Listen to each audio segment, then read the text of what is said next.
बहुत ज्यादा दिक्कत चो जी पर ਅਸੀਂ ਇਹ ਚਾਹੁੰਦੇ ਹਾਂ ਕਿ ਜਿੰਨੇ ਜੀ ਬਚ ਸਕਦੇ ਉਹਨੇ ਜੀ ਤਾਂ ਬਚਾ ਲਈ। ਹੁਣ ਜੇ ਪਾਣੀ ਵੱਧ ਗਿਆ ਫਿਰ ਆਪਾਂ ਕੀ ਕਰਾਂਗੇ? ਜਾਨ ਦਾ ਕੁਝ ਨਹੀਂ ਹੁੰਦਾ। ਸ਼ਾਮ ਦਾ ਟਾਈਮ ਹੋ ਜਾਣਾ, ਹਨੇਰਾ ਹੋ ਜਾਣਾ, ਫਿਰ ਸਾਡੇ ਤੋਂ ਆਇਆ ਵੀ ਨਹੀਂ ਜਾਣਾ। ਜੇ ਰਾਤ ਨੂੰ ਪਾਣੀ ਵੱਧ ਗਿਆ ਫਿਰ ਕੀ ਕਰਾਂਗੇ ਆਪਾਂ?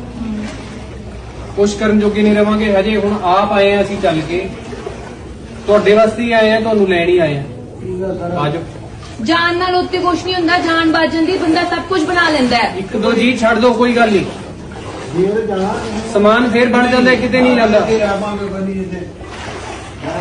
ਦੋ ਜੀ ਰਹਿ ਜਾਓ, ਤੁਸੀਂ ਰਹਿ ਜਾਓ, ਬਜ਼ੁਰਗ ਜਿਹੜੇ ਨੇ ਨਹੀਂ ਜਾਣਾ ਨਾ ਜਾਓ, ਮਾਤਾ ਭੈਣਾਂ ਆ ਜਾਓ ਤੁਸੀਂ ਸਾਡੇ ਨਾਲ। ਨਹੀਂ, ਸਾਨੂੰ ਮਾਤਾ ਭੈਣਾਂ, ਸਾਨੂੰ ਬੀਬੀਆਂ ਚਾਹੀਦੀਆਂ ਨੇ, ਬੀਬੀਆਂ ਆਓ।